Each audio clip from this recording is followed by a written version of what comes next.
আসসালামু আলাইকুম। আমি নুসরাত সুলতানা। প্ল্যাটফর্ম পরিবারের পক্ষ থেকে আপনাদেরকে স্বাগতম। আমাদের আজকের আলোচনার বিষয় সরলরেখার ঢাল।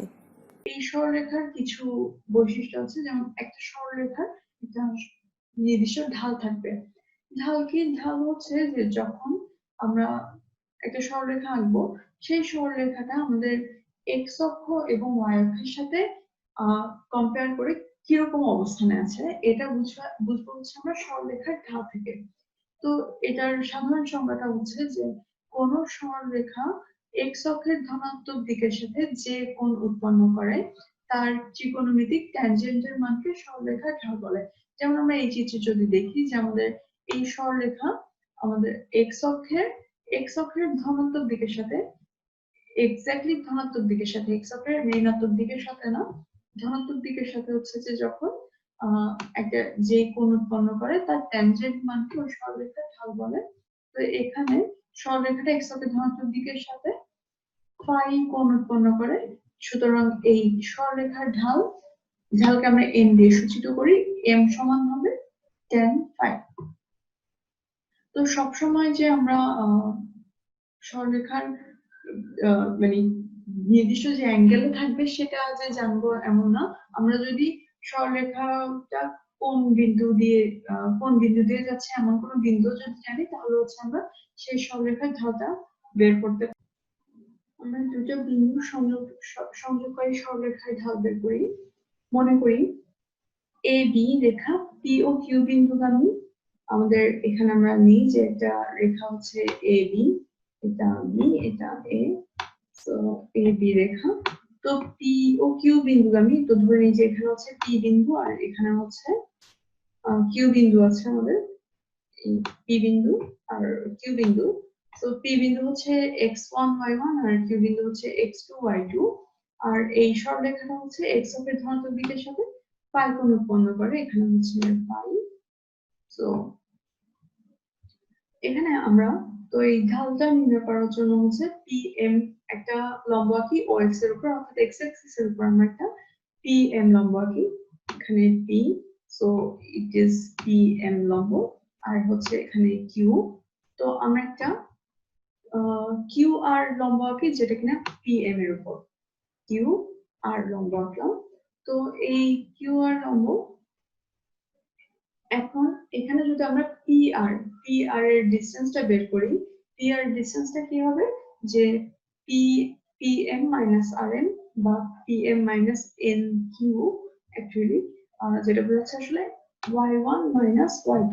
কেননা পি বিন্দুর স্থানাঙ্ক ছিল y অক্ষ বরাবর হচ্ছে y1 আর কিউ বিন্দুর স্থানাঙ্ক y অক্ষ বরাবর y2। তো যেহেতু কিউ আর হচ্ছে পিএম এর উপর লম্ব, তো এখানে আর এর স্থানাঙ্ক y অক্ষ বরাবর হবে y2। সো অ্যাকচুয়ালি আমাদের পি আর ডিসটেন্সটা হবে y1 মাইনাস y2। আবার কিউ আর ডিসটেন্সটা যদি আমরা বের করি, এখানে যেহেতু এটা পি আর লম্ব, তাহলে হচ্ছে আমার এখানে আর বিন্দুর এক্স অক্ষ বরাবর অবস্থান হচ্ছে x1 আর কিউ বিন্দুর এক্স অক্ষ বরাবর অবস্থান হচ্ছে x2। তাহলে কিউ আর ডিসটেন্সটা হয় x1 মাইনাস x2। এখন আমরা যদি আমাদের পি কিউ আর এই সমকোণী ত্রিভুজটার পি কিউ আর কোণটা নির্ণয় করি, পি কিউ আর কোণের ট্যানজেন্ট নির্ণয় করি, তাহলে আমরা পাবো tangent P Q R equals P R by Q R. তো আবার আমরা এখানে খেয়াল করে দেখতে পাবো যে আমরা আসলে কোণ পি কিউ আর এবং কোণ এ বি এক্স, যেটা কিনা আমাদের ফাই কোণ ছিল, আসলে একই কোণকে রিপ্রেজেন্ট করে। তো আমরা tan পি কিউ আর সমান tan ফাই বলতে পারি। সো tan ফাই সমান P Q by Q R, আর P R by Q R. P R হচ্ছে আমরা জানি যে y1 মাইনাস y2 আর কিউ আর হচ্ছে x1 মাইনাস x2। সো আমাদের অ্যাকচুয়ালি tan ফাই সমান হচ্ছে y1 minus y2 and divide by x1 minus x2। এটাকে আমরা y2 minus y1 divide by x2 minus x1 বলতে পারি। তো আমরা তাহলে কনক্লুশন আসতে পারি যে এই বি রেখার ঢাল m সমান tan phi equals y1 minus y2 divide by x1 minus x2 যেখানে x1 is not equal to x2, অর্থাৎ ঢালের মানটা হচ্ছে আমার যে দুইটা বিন্দু দেওয়া ছিল সেই দুইটা বিন্দু কোটিদ্বয়ের অন্তর ডিভাইডেড বাই ভুজদ্বয়ের অন্তর। এটাই মূলত আমাদের দুই বিন্দুগামী সরলরেখা সমীকরণের সরলরেখার ঢালের সমীকরণ। তো আমরা একটা এক্সাম্পল দেখি যে যেখানে বলছে যে 7 5 ও -3 -2 3 এই দুইটা বিন্দু যে রেখা অবস্থিত তার ঢাল নির্ণয় করতে হবে। তো আমরা এখানে আমাদের সঞ্চয় পথের সমীকরণ নির্ণয় না করে সরাসরি ঢাল বের করে ফেলতে পারবো। ঢাল সমান y1 - y2 divided by x1 - x2, so 3 - 5 divided by -2 - 7, so -2 by -10, 9 by 2. এটাই হচ্ছে আমাদের সরলরেখাটার ঢাল। আবার আমাদেরকে যদি একটা সাধারণ সরলরেখার সমীকরণ দেওয়া থাকে যে ax plus dy plus c equals 0, এই ধরনের সরলরেখার ঢাল আমরা পাবো হচ্ছে minus m equals minus m a by b। এখানে আমরা যদি এই y1 minus y2 কে যদি শুধু y বলি এবং x1 minus x2 কে যদি শুধু x বলি, তাহলে অ্যাকচুয়ালি আমার m এর মানটা দাঁড়ায় এরকম যে m equals y by x। তো m equals y by x এটাকে যদি আমরা সরল করে দিই তাহলে mx equals y। তো এই mx equals y এটা হচ্ছে যে একটা মূল বিন্দুগামী সরলরেখার সমীকরণ নির্দেশ করে, কেননা এটাতে কোনো হচ্ছে ধ্রুব সংখ্যা নাই। তো আমরা সাধারণ যদি একটা সরলরেখা চিন্তা করি তাহলে আমরা লিখতে পারি যে y equals mx plus c, y equals mx plus c।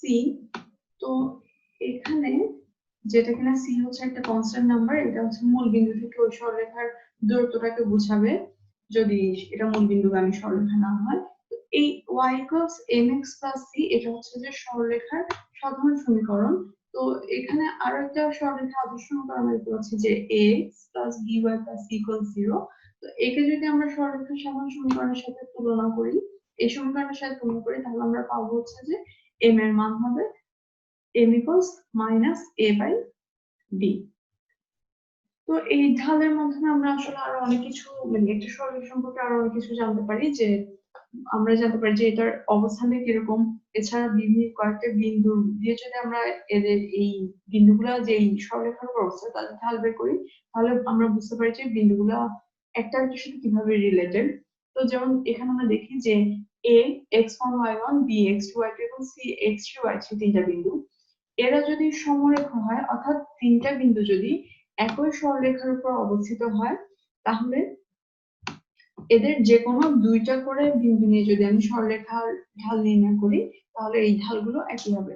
যেমন আমি যদি এখানে a আর b কে দুটো বিন্দু এবং এদের একই সরলরেখা ধরে ঢাল নির্ণয় করি, তাহলে যেই ঢাল পাবো আবার a এর সাথে c এর সরলরেখার ঢাল নির্ণয় করলেও একই পাবো।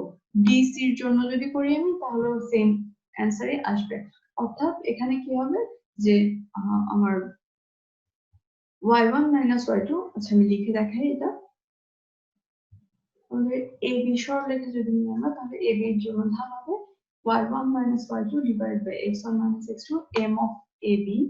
সেম ওয়েতে আমাদের m of ac যদি নিই তাহলে হবে y1 minus y3 divided by x1 minus x3।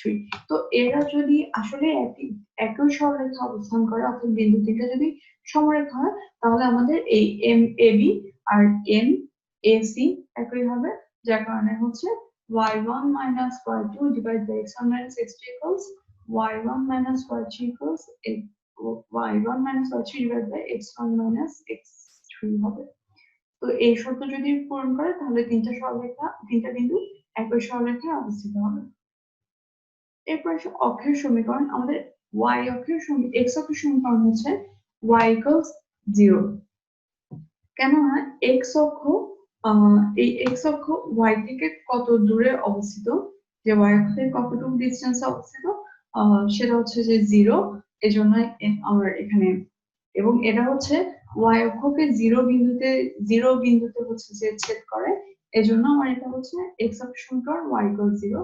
একইভাবে y অক্ষের সমীকরণ হবে x equals 0।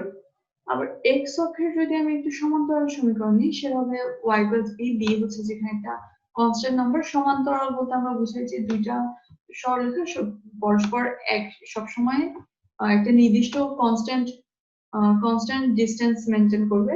তো যদি আমি x অক্ষ থেকে একটা x অক্ষ সমান্তরাল যদি একটু সরলরেখা চিন্তা করি সেটা দেখা যাবে যে সবসময় y অক্ষ থেকে এমন ভাবে বের হচ্ছে যে মানে এখানে দেখি যে এভাবে যাচ্ছে যে যেখানে কিনা প্রত্যেকটা বিন্দুতে সে x অক্ষ থেকে b দূরত্ব মেনটেন করতেছে।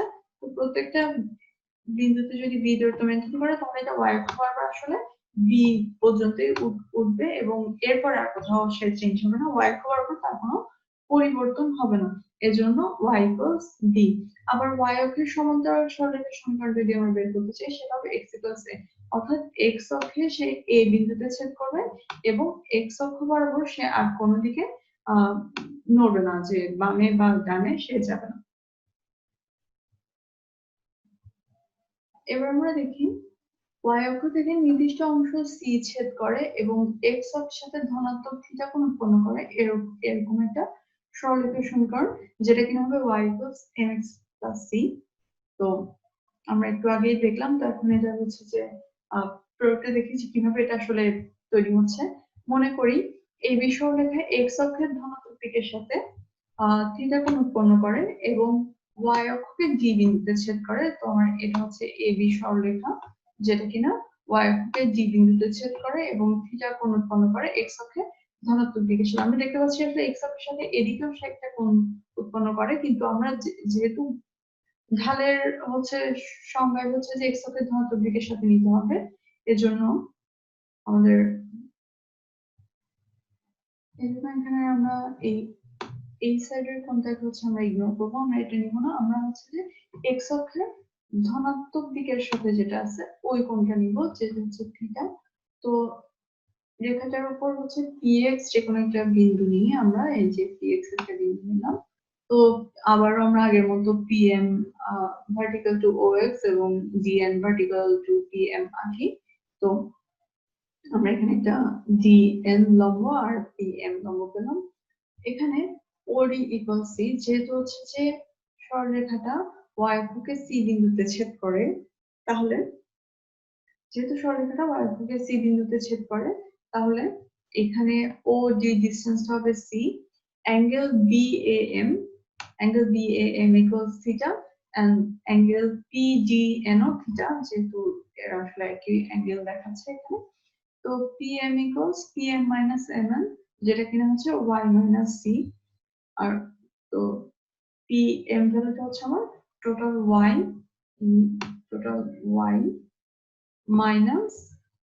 মাইনাস c অংশটা, ঠিক আছে? তো sorry, total y minus c, এজন্য PM ডিসটেন্সটা হচ্ছে y minus c। এরপর আমরা আসি dn বা OM ডিসটেন্স, যেটা হবে কিনা x। তো সমকোণী ত্রিভুজে আবার tan থিটা বের করার সূত্র অনুসারে আমরা করি যে pn বাই dn। তো আমাদের pn হচ্ছে যে y minus x আর dn হচ্ছে যে x, sorry y minus c আর dn হচ্ছে x। সো m এর ভ্যালু হচ্ছে m equals y minus c divided by x.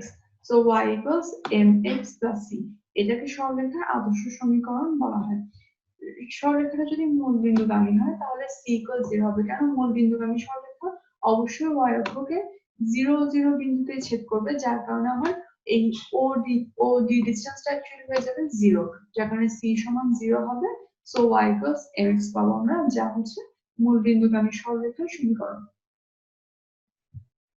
এরপর আসা যাক m ঢাল বিশিষ্ট এবং a x1 y1 বিন্দুগামী সরলরেখার সমীকরণ। অর্থাৎ এখানে আমাদেরকে m ঢালটাও দেওয়া থাকবে এবং সাথে একটা বিন্দু দেওয়া থাকবে, যে বিন্দুটা হচ্ছে আমার সরলরেখার সমীকরণকে সিদ্ধ করবে।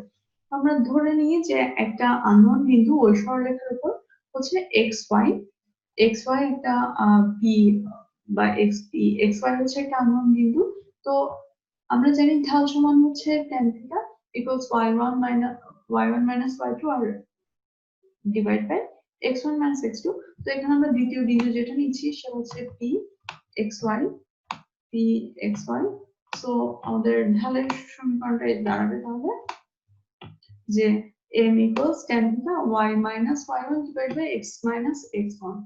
তো আমরা জানি যে এখানে m দেয়া আছে, তাহলে আমরা এখানে লিখতে পারবো যে y minus y1 equals m into x minus x1।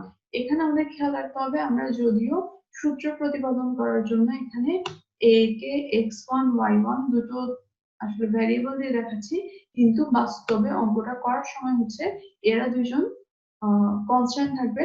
So ultimately আমার সমীকরণের মধ্যে y এবং x থাকবে হচ্ছে চলক, যেটা কিনা আমাদের একটা সমীকরণের মূল দুটো চলক থাকবে হচ্ছে x এবং y। তো এরপর আসি যে দুইটা নির্দিষ্ট বিন্দুগামী সরলরেখার সমীকরণ যদি আসে, তো ওই নির্দিষ্ট দুইটা বিন্দু দেয়া থাকবে, যে এখানে আমাদের আগের ক্ষেত্রে দেওয়া ছিল হচ্ছে ঢাল এবং একটা নির্দিষ্ট বিন্দু, এখানে হচ্ছে দুইটা নির্দিষ্ট বিন্দু দেওয়া থাকবে এবং ঢাল দেওয়া থাকবে না।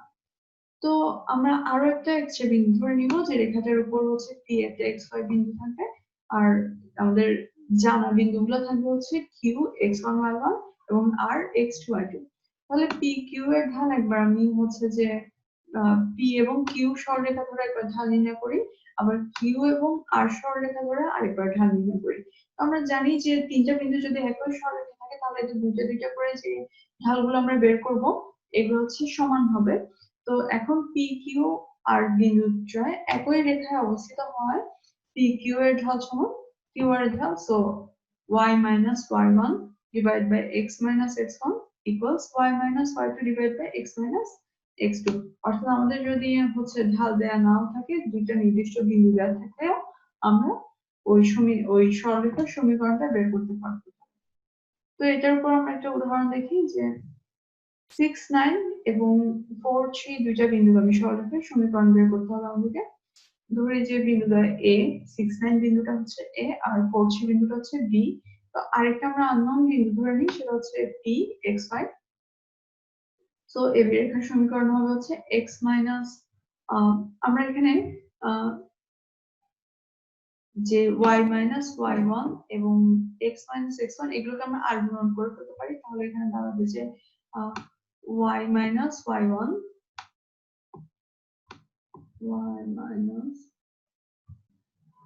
divided by y1 minus y2 equals x minus x1 divided by x1 minus x2। আমরা হচ্ছে আমাদের সমীকরণটাকে এভাবে আনতে পারি, জাস্ট হচ্ছে এই দুটো অংশকে হচ্ছে এক্সচেঞ্জ করে দিতে হবে, আর এভাবে এক্সচেঞ্জ করে দিলে আমরা এই সমীকরণটাকে এভাবে পেয়ে যাব। তো এখানে এটা আসলে অত ইম্পর্টেন্ট কিছু না, আমরা যে কোনো ভাবে এই কাজটা করতে পারি, যেটাই করে এটা কারেক্ট। তো এই b এর সমীকরণ হচ্ছে তাহলে দেখা যাচ্ছে x minus 6 divided by 6 minus 4 equals y minus 9 divided by 9 minus 3। So এই সমীকরণটা যদি আমরা এখন সরল করি, তাহলে আমরা পাবো হচ্ছে যে 3x minus 18 equals y minus 9, অর্থাৎ 3x minus y minus 9 equals 0। অর্থাৎ আমাদের 9, 6 এবং 4 বিন্দুগামী সরলরেখার সমীকরণটা হচ্ছে 3x minus y minus 9 equals 0। তো আমাদের আজকের ক্লাসটা এইটুকু পর্যন্ত। আমরা আগামী ক্লাসে হচ্ছে যে এই ধরনের আরো কয়েকটা সমীকরণ বের করার নিয়ম শিখবো এবং এদের উপর বিভিন্ন এক্সাম্পল গুলো শিখবো। ধন্যবাদ।